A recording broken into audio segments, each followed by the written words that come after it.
नमस्कार दोस्तों, बाजार हाट न्यूज़ चैनल के एक नए एपिसोड में आप लोगों का बहुत बहुत स्वागत है।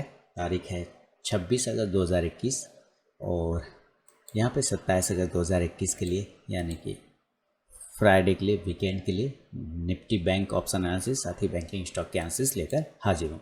तो चलिए सबसे पहले हम लोग और बैंकिंग स्टॉक को भी देखेंगे, सारे स्टॉक्स को और ऑप्शन चेन को भी एक साथ में। तो सबसे पहले हम ऑप्शन चेन पे चलते हैं और ऑप्शन चेन पे जब आप यहाँ पे आते हैं तो ऑप्शन डेटा है आपके सामने में। आप देखिए जो एक्सपायरी दिखा रहा है डेट, आपको थोड़ा मॉडिफाई करने की ज़रूरत है। ये 26 तारीख का एक्सपायरी, तो आज तो एक्सपायरी हो गया, तो अब इसका कोई काम नहीं है। ठीक है, तो अब किसका काम है? नेक्स्ट एक्सपायरी यानी कि अगला सीरीज़ का। तो अगला सीरीज़ को यहाँ से क्लिक करेंगे, सितंबर मंथ का पहला वीक वाला जो है एक्सपायरी, उस पर देखिए तो आप पुट कॉल रेशियो बहुत अच्छा है, कहीं कोई दिक्कत वाली बात नहीं। पुट कॉल रेशियो के हिसाब से बहुत ही बढ़िया है।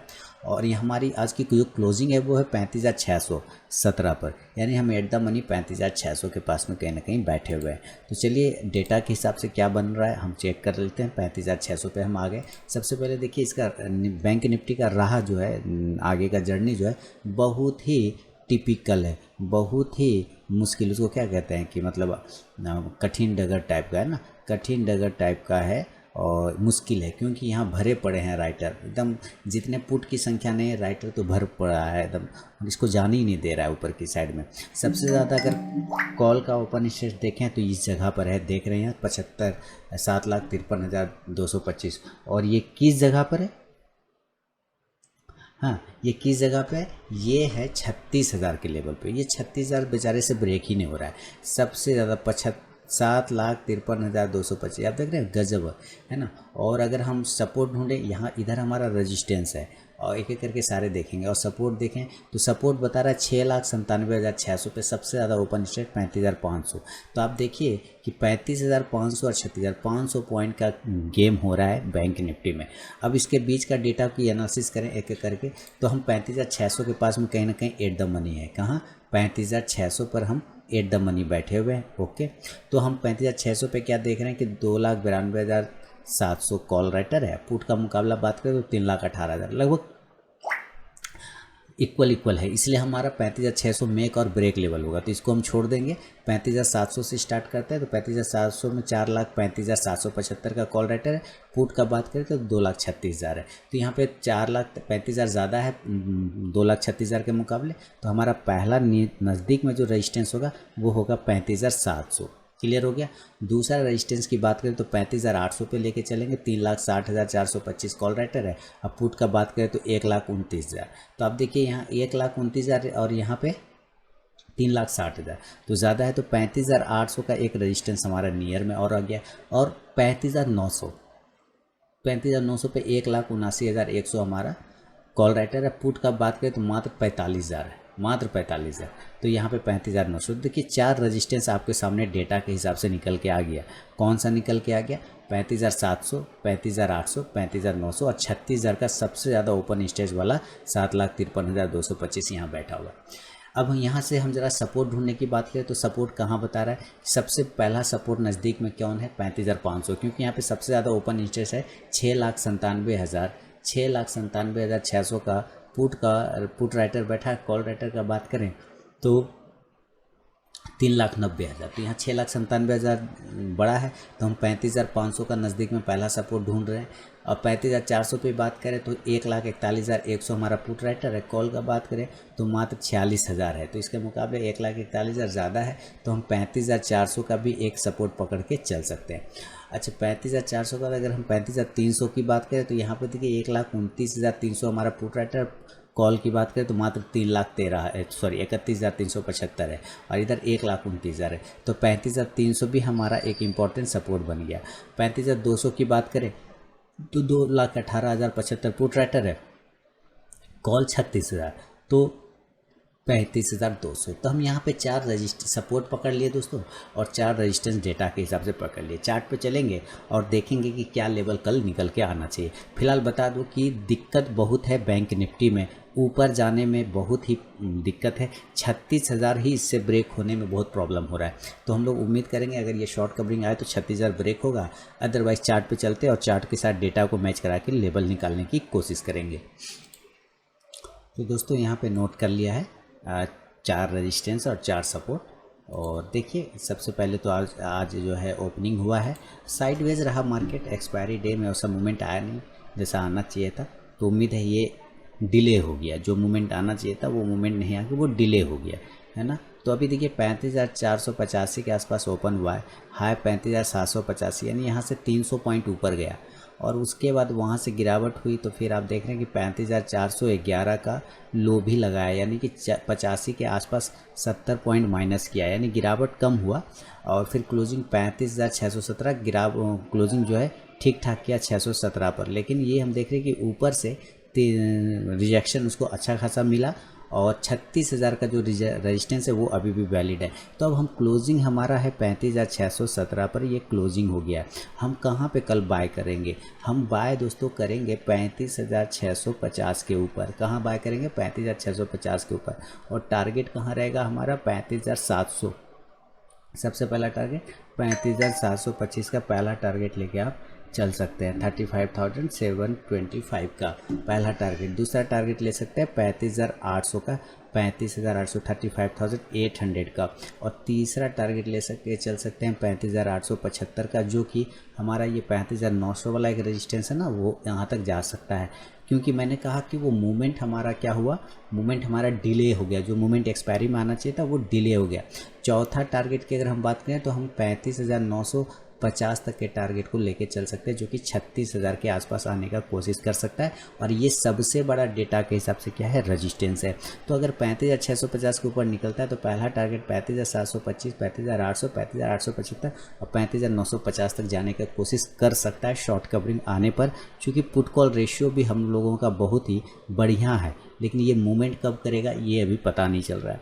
कॉल ऑप्शन की बात करें, यहाँ से हम लोग क्या करेंगे? कॉल ऑप्शन को बाय करने की कोशिश कर सकते हैं। तो जब कॉल ऑप्शन को बाय करेंगे तो कितने स्ट्राइक प्राइस का कॉल ऑप्शन बाय करेंगे? तो हम बाय करेंगे 35,700 के स्ट्राइक प्राइस को आप बाय करके चल सकते हैं। 35,700 का इंडेक्स ऊपर चलेगा तो ये कॉल ऑप्शन भी आपको प्रॉफिट दे सकता है। पहला ये तो ये कंडीशन हो गया। अगर आपको सेल करना है, मान लीजिए आपको सेल करने का इरादा होगा, तो आप सेल कहाँ करेंगे? आप सेल करेंगे 35,575 के नीचे। Cell below 35,575। और टारगेट कितना होगा? पहला टारगेट, पहला वाला जो सपोर्ट है 35,500 का, वो टारगेट होगा। ये वाला जो सपोर्ट एरिया है 35,500 का, वो पहला एक टारगेट आप लेके चल सकते हैं। दूसरा टारगेट 35,425 के आसपास का आने का कोशिश कर सकता है।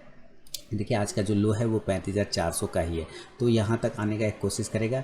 कल का अगर लो, माने 2 दिन पहले का अगर लो की बात करें तो 2 दिन पहले का लो हमारा 35,000 है और ओपनिंग 35,200 है। इसलिए यहाँ आपको अगर ये होल्ड नहीं कर पाया 35,400 का लेवल, तो 35,350 तक का अगला टारगेट और 35,275 तक का एक टारगेट लेने का सेल साइड में कोशिश कर सकते हैं। इस हिसाब से आपको यहाँ से पुट ऑप्शन को बाय करना चाहिए। 35,600 के स्ट्राइक प्राइस का पुट ऑप्शन बाय करेंगे, इंडेक्स नीचे आएगा तो ये पुट ऑप्शन ऊपर जाके प्रॉफिट देगा। लेकिन आपको ये भी ध्यान रखना है कि ज़रूरी नहीं वैसा हो सकता है मार्केट गैप अप खुल जाए या गैप डाउन खुल जाए तो लेवल बदल जाएंगे। अगर ये गैप अप खुलता है तो मेरा 36,000 वाला जो रेजिस्टेंस एरिया है मेरा वैलिड वही है, 36,000 का ही मैं मान के चल रहा हूँ। मैंने कल भी ये बात बोला था कि 36,000 का ही अभी हम रेजिस्टेंस एरिया पकड़ के चल सकते हैं। अगर यहाँ पे गैप अप ओपन होता है तो हम यहाँ पर सेल करेंगे, इसी पोजीशन पर सेल करने का कोशिश कर सकते हैं।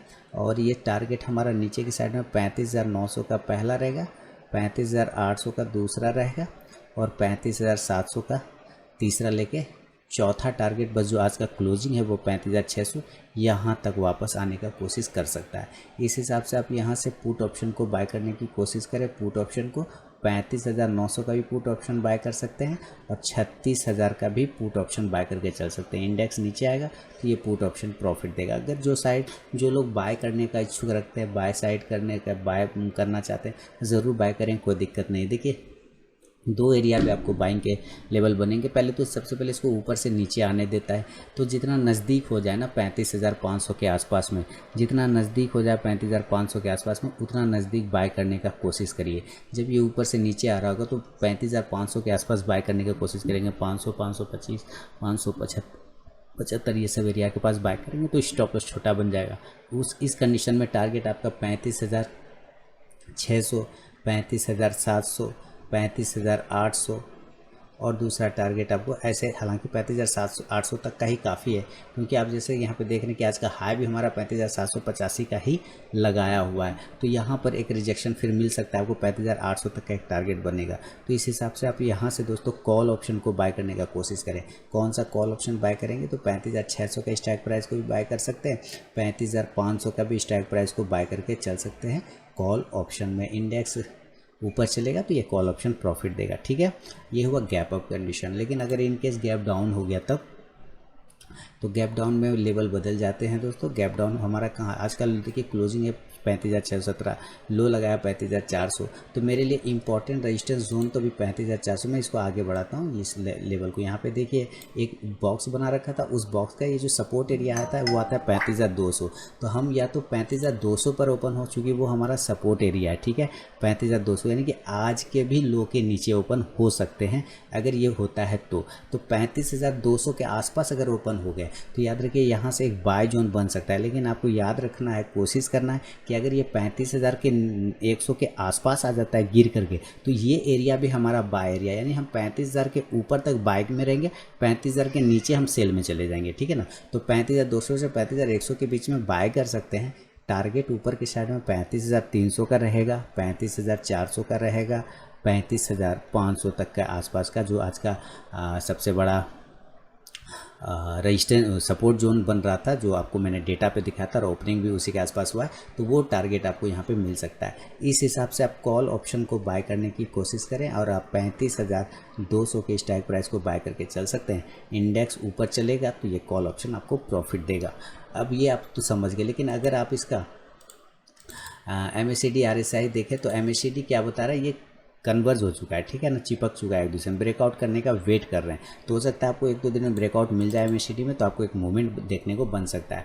और इस हिसाब से अगर ध्यान से सुनिए, इस हिसाब से अभी हम 15 मिनट के चार्ट पर देखेंगे तो 15 मिनट का चार्ट और टुडे वर्ल्ड मार्केट भी हम लोग एक बार देख लेंगे दोस्तों, है ना, कि वर्ल्ड मार्केट क्या चल रहा है। देखिए वर्ल्ड मार्केट में चलेंगे, लेकिन पहले हम लोग 15 मिनट का टाइम फ्रेम पर इसको एनालिसिस कर लेते हैं, फिर बैंकिंग स्टॉक पे तो देखना।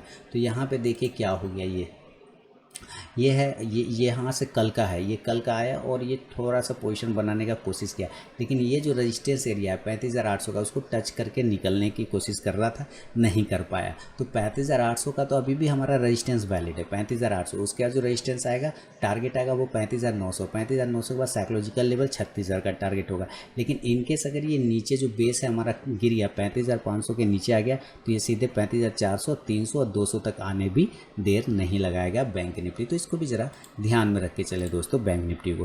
देखिए ग्लोबल मार्केट, वर्ल्ड मार्केट बात करें तो सारा निगेटिव दिख रहा है ना, कॉस्ट टू कॉस्ट है सब, ऊपर आधा निगेटिव है और नीचे आधा पॉजिटिव है। तो क्या हो गया, मार्केट अभी पूरा ग्लोबल सिनेरियो में भी थोड़ा साइडवेज का माहौल चल रहा है। तो कल आपको एक शॉर्ट कवरिंग मिला तो पॉजिटिव हो गए, नहीं तो फिर कल हम साइड जोन में ही रह सकते हैं, ऐसी संभावना दिख रही है चार्ट पर।